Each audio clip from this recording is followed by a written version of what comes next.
त्यामुळे आता मी अशा एका व्यक्तीकडे येणार आहे ज्यांनी फक्त अभिनेता म्हणूनच नाही तर लेखक, दिग्दर्शक, निर्माता आणि छत्रपती शिवाजी महाराजांच्या भूमिकेमध्ये आपण बघणार आहोत. बस नाम ही काफी आहे. रितेश विलासराव देशमुख. नमस्कार. सर्वप्रथम मीडियामधून आलेले सर्व मित्रांचा मी अत्यंत आभारी आहे की आपण वेळात वेळ काढून इथे आलात, आम्हाला मान दिलात, हे मी कधीही विसरू शकणार नाही. मी जन्माला आलो,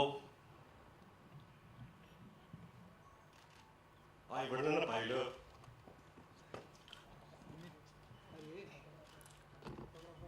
देवाला पाहिलं आणि शिवाजी महाराजांना पाहिलं.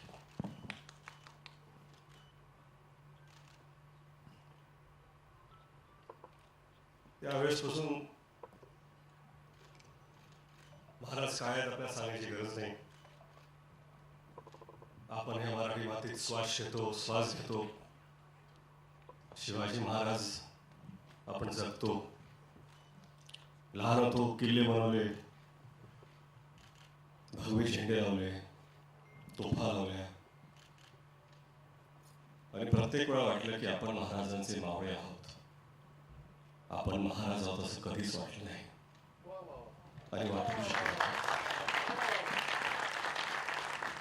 पाचवीत होतो, असाच एक शाळेचा ॲन्युअल डे होता. बाजूला मी मावळ्याची भूमिका करत होतो. भाला घेऊन नाचत होतो मी.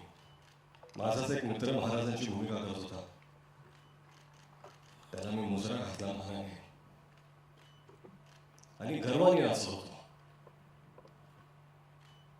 तो मावळा त्या स्टेजवर असून तोच मावळा आज ह्या स्टेजवरती आहे आणि महाराजांना मानाचा मुजरा देण्याचा प्रयत्न करतो.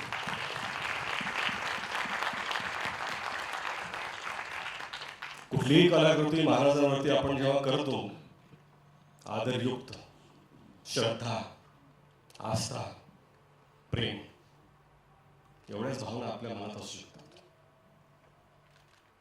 आज मला असं वाटतं की शिवरूप जेव्हा एखादा लहान मुलगा सुद्धा धारण करतो, स्टेजवरती असो, शाळेत असो, सोसायटीमध्ये असो, दिवाळीत असो, शिवजयंतीत असो, मालिकेत असो, नाटकात असो, कुठेही कुठल्याही कलाकृतीमध्ये, हे खरं म्हणजे त्या व्यक्तीचं सौभाग्य असतं की ते रूप धारण करण्याची त्याला संधी मिळते. आणि हेच सौभाग्य मला मावळा म्हणून प्राप्त झाले. 10 वर्ष झाली. 10 वर्षापासून प्रयत्न करत होतो मी 2016 की आपल्याला हा चित्रपट करायचा आहे. झाला नाही तो. 2019ला परत प्रयत्न केला, कोविड आला, झाला नाही तो. कुठेतरी मला वाटत होतं की आपले आराध्य दैवत छत्रपती शिवाजी महाराज स्वतःच म्हणत होते, थांब पोरा थांब, तुझी वेळ आलेली नाही आहे. 2019ला थांब पोरा थांब, तुझी वेळ आलेली नाही आहे. 2023ला जेव्हा सुरुवात केली, आता मला कुठं वाटतं की महाराज नसेल, पोरा आज तुझी वेळ आलेली आहे. आणि ही वेळ येण्यासाठी फक्त स्वप्न बघून सोपं नसतं. तुम्हाला साथ लागते. अशा लोकांची साथ लागते की ज्यांच्यात सुद्धा सिंहाचं धाडस असतं. जिओ स्टुडिओज आणि ज्योती देशपांडेंनी ती साथ दिली, धाडस दाखवलं. त्यांचा मी अत्यंत आभारी आहे. परंतु खरंच इथे सगळेच उभे आहेत. Sanju sir, I am extremely grateful. नाही, आय एम एक्स्ट्रीमली ग्रेटफुल.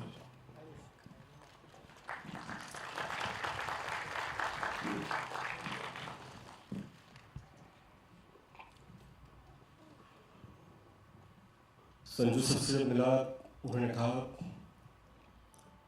कि आपकी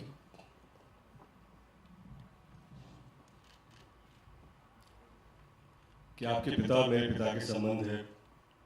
Our fathers know each other very well. Let's do this for them. And I take that to my heart. My big brother Abhishek.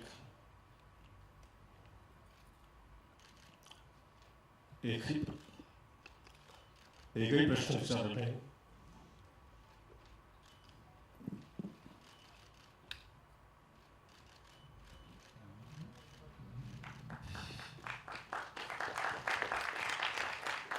भावासारखे उभे राहिले. अभिषेक तुमचा मी अत्यंत आभारी आहे. अजय भाऊ, अतुल भाऊ, 10 वर्षापासून सातत्याने ते साथ कधी सोडली नाही. महाराजांबद्दलचं त्यांचं प्रेम याच्यात कधीच कोणी प्रश्न उठवू शकत नाही. त्यांची श्रद्धा, कधी कधी असं वाटतं की ते महाराजांना जे पाहतात तसं मी का पाहू शकत नाहीये. म्हणून प्रयत्न केले. बमन,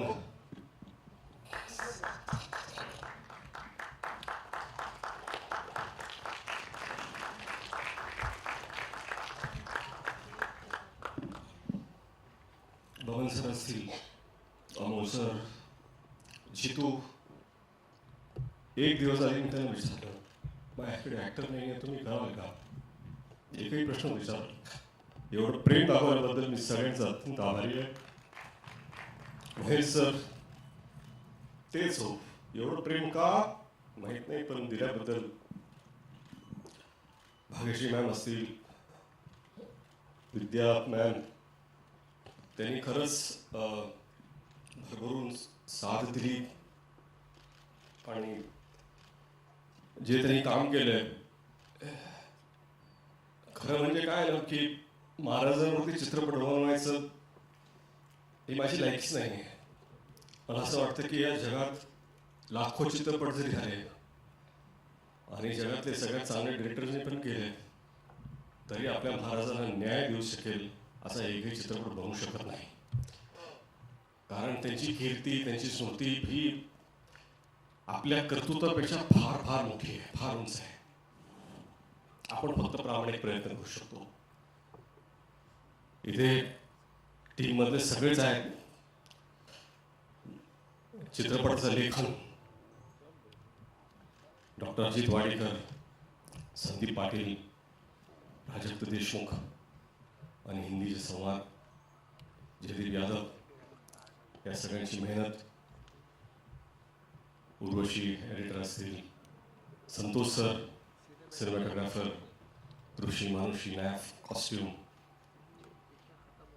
निखिल अपूर्वा. अडचणीच्या काळात त्यांना इतका त्रास दिला मी, पण हे जे भव्य दिवस सेट उभे त्यांनी केले. रोहन मापुसकर कास्टिंगचे असतील, मनोहर वर्मा जी ॲक्शनमध्ये आहेत, कधीही नाही, सदैव तयार. मॅडिसन लाज अर्जुन इथे उभे आहेत, VFX उत्कृष्ट त्यांनी केलं. वॉर्नर, जय मेहता इथे आहेत, थँक्यू. आणि मेकअप टीम, कॉस्ट्युम, सगळे डिपार्टमेंट, मी विसरत नाही, आर्ट डिपार्टमेंट, कॉस्ट्युम, सगळ्यांचे मी अत्यंत अत्यंत आभारी आहे. हे सगळं होत असताना जर अशी एक व्यक्ती असेल ज्याच्याशिवाय हे घडूच शकलं नसतं, तर ती आहे जिनेलिया. स्वप्न पाहणं सोपं असतं. स्वप्नाला काय असतं, पाहिलं स्वप्न, पण ती साकार करण्याची जिद्द, साथ उभं राहून ते करून घेण्याचा आत्मविश्वास जर कुणी दाखवला तर तो जिनेलियाने दाखवला. एखाद्या दिग्दर्शकाला